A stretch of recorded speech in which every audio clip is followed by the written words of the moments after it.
Now, we have talked about this. I think most of the show we talk about people going through character development, people having their trouble with love and their love life. But trust me, you are not the only one, because Sanaipei Tande, in a recent interview, is talking about how she had a very toxic ex. And when you look at Sanaipei Tande, you're like, girl, no, this could never happen to you. What do you mean? You're a girl boss. You're a boss babe. Nobody could ever do you dirty. But every time I remind you, the audacity that is always in the air, in the air, in the air, and only men can breathe it in. Exactly the same thing. So it turns out when she started her music career, she was part of a group that used to be called SEMA. Who are the other people in part of the group? It was Sanaipei Tande, and I think it was a lot of radio babes. Yeah, there were a lot of three. There were three girls, babes, three girls who used to be in that girl group, and they took the industry by storm. This is early 2000s, okay? Top of the millennial. Sanaipei Tande and her girlfriends had this girl group, and they used to sing, and it was wonderful. We don't know why they broke up. Anyway, after the group was dismantled, this is around 2004, her own boyfriend, as in my own, ride or die, was one of those first people who would say, she is nothing without Sema, yani she is, ameishiwa mpaka ana perform kwa bars, and, you know, she used to do this karaoke thing, you know, and for her, she's just using her talent to make money. She didn't see it as a big deal. She was just living life, but it doesn't stop there. Because he would do things like go out without her. She even mentioned one scenario where they argued and he left her alone inside the car in the middle of the night. She stayed there until morning, and it's Mujengo guys who are helping her find the keys or something. As in, he just threw the keys and stormed off. And you're like, why would you do that? As in, if you're my boyfriend, if you're my partner, at some point, we have developed a sustainable way of having arguments, okay? It's okay to disagree, but you just don't walk off and leave me alone in the middle of the road in the middle of the night. That doesn't make any sense.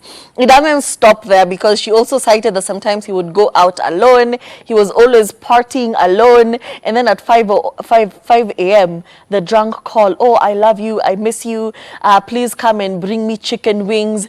And her, as the understanding, dutiful girlfriend, understanding girlfriend, would come from her father's house. And she would also actually say it took many matatus, not one, not two, many matatus, from her father's house to her boyfriend's house. And at some point, she'd even rely on a lift from their gardener who had a black mamba. A black mamba is not a car, guys. A black mamba is a bicycle, okay? Bicycle. So she would get a bicycle ride to the stage. From the stage, she takes a series of matatus to go to her boyfriend's house who wanted chicken wings. You know, I'm a big fan of chicken wings, okay? Gets to this person's house and he'd be like, why are you here? Because he doesn't remember making all these declarations of love when he was drunk. Anyway, she says, do not feel sorry for me because I did this for a few more years. She continued the stupidity and the nonsense for a few more years before she finally parted ways with him.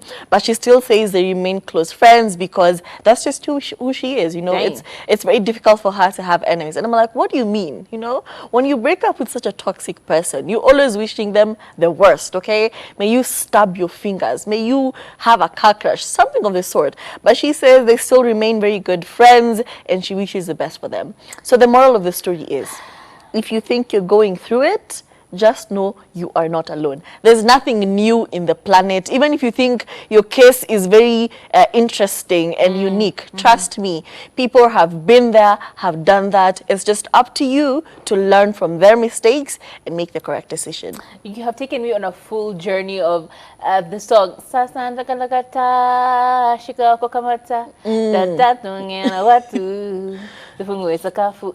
Sema was such a dope group, right? And the women are also beautiful. I remember they were giving us, all of us, woo! We were chocolate! With chocolate! Flat tummy. Woo! Woo! We had the other guys with Amani as well. Was it Amani? Amani also had came from a girl all group. of us. Yeah. I think they also were in a girl group. Also, chokehold, because badiadi, my God, those weaves. Hizo Senegalese, zilikuwa zinaitwa Senegalese piece. Zile iko na shuko inakaa And the weave. big belt that served no purpose. So big. It's not even inside So the jeans. chunky. It's on top of the jeans. Alafu hapa hivi chini and it's crossing like this, and then it has a big buckle. Exactly. Alafu unavaa tumbo cut. Wow. And hipster. Na wedge. Alafu sasa skalakat. Wow. Kwanza the wedge and the hipster. You're forgetting the eyebrows. One line. Eyebrows ilikuwa one line. One line. Wow. And then wow. Lazima uweke beauty spot. Lazima uweke hapa ama hapa. Lazima pia uongeze nini nyingine. Kulikuwa na hata hapa katikati. Ukumbuka kulikuwa na hapa katikati. And the only eyeshadow you use is silver, blue, green. My God. Yeah, it was crazy. It was crazy. Alafu kulikuwa na kajal. Hizo si siku za eyeliner, winged eyeliner. Bro, you used to buy kajal for 50 bob at Du Bois. The thing is so thick. Like, how you're applying something this thick on your eye. Those are good times. Those are good times. Fair and lovely. How many of you guys had chemical burns from using that white substance? Munaka too shocked. Alafu right now they're trying to bring it back. Yeah, they're trying to bring it back and market it as something else that it's not. No, it's still the same. Cannot be me. Umepaka fair. Iliko itonga fair. And baby powder. So you just look white. Pons. Unakumbuka pons? You look white, and then there's the black line. Alafu umeka. Wow. Iliko umeka kwa hapa. Mwingine alikuwa anaweka hapa. Alafu hapa katika. May the Lord deliver us. Has it? And people still found husbands. You know. That's what I'm saying. Every time I remember those days, I laugh. But I think when it comes to boyfriends who we moved heaven and earth for, it's stupidity and youth. Those two things. My mother came and told me, no, I've seen your boyfriend. I think he has another girlfriend. I told her, you are jealous of my relationship. You are jealous of my relationship, mommy. What do you mean? So, now that I think about it, I'm just like, what in the dumbness was that? Ati usiku wa manane saa sita tunachapa story kwa fence ya wenyewe. Because you know back then you never used to like build a fence all the way, ilikuwa inajengwa like halfway. So we can't stay on our fence, tunaenda kwa ya neighbor. Tumepatiana hapo bubu talk abujubuju. They can hear everything. We are just giving this for entertainment about our future. Looking at the moon. It's so beautiful, just like you. Madness. Saa sita usiku. Unaingia nyumba unachapwa juu ya boyfriend hapo nje. Madness. All I can say is there was something about being young and in love that even now it's just a different form of the same thing. Now you have at least a bit of technology, but it's the same nonsense. It's the same stupidity. It's the same. And how have we dwelled on that story for so long?